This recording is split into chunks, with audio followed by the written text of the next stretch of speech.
iko rais anakuja Kenya. Mupende, msipende. Mimi nawaambia ukweli.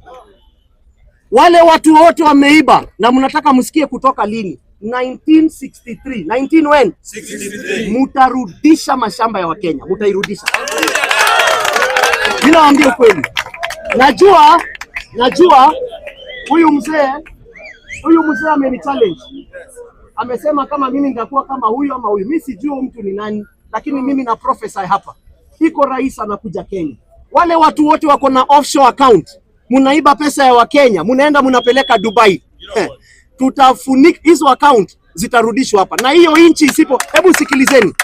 Hataki mchezo sasa. Hiyo inchi ambayo hiyo account iko isiporudisha hiyo pesa hapa, watu wote wa hiyo inchi watoke hapo warudi kwao. Iko rais anakuja. Iko rais anakuja. Wewe uko kwa wana ama tu, hiyo haijalishi. Iko rais anakuja. Hapa Kenya hautauza madawa ya kulevya. Listen to me. Listen to my words very carefully. Unanisikia? Hapa Kenya hakutauzwa madawa ya nini? Si tunajua wenye wanauza? We will not even arrest you. We will kill you. Kwa sababu wewe unaua watoto, wewe ni mkora kabisa wewe.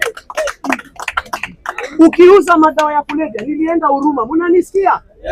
Acha niende juu hamtaki tuongee. Nilienda Huruma, mnanisikia? Yes. Nilienda wapi? Huruma. Nikapata watoto wako na miaka 10 wanadungwa madawa. Miaka 10. Alafu unaniambia Bishop, Biblia inasema forgive. Iko rais anakuja. Si kuna Waislamu hapa? Kuna Wakristo. Nyinyi Wakristo mnaanzisha makanisa, mnafanya windomo hivi, mnadanganya watu. Hiyo viosk tutafunga. Nyinyi Wakristo, Waislamu, mnanisikia? Wale ambao huko Mandera wapi? Si wengine wao wanao watoto underage. Wewe mzee, si unajua hivyo? Wale haijalishi kama Korani na kuruhusu.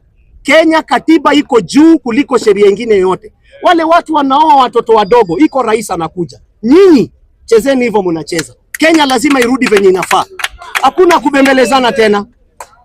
Kenya ya kubembelezana imekwisha. Lastly, nataka munisikie vizuri sana. The enemy of Kenya is corruption. Mnanisikia? The enemy of Kenya is what? Corruption. It is not your neighbor. Hebu muangalie jirani yako na poleni, labda nawafanya kama watoto kama kanisa, lakini sisi wote tu ni wa Mungu. Hebu mwambie jirani yako, wewe si adui yangu. 2027 usisahau wewe si adui ya. Hebu mwambie jirani yako 2027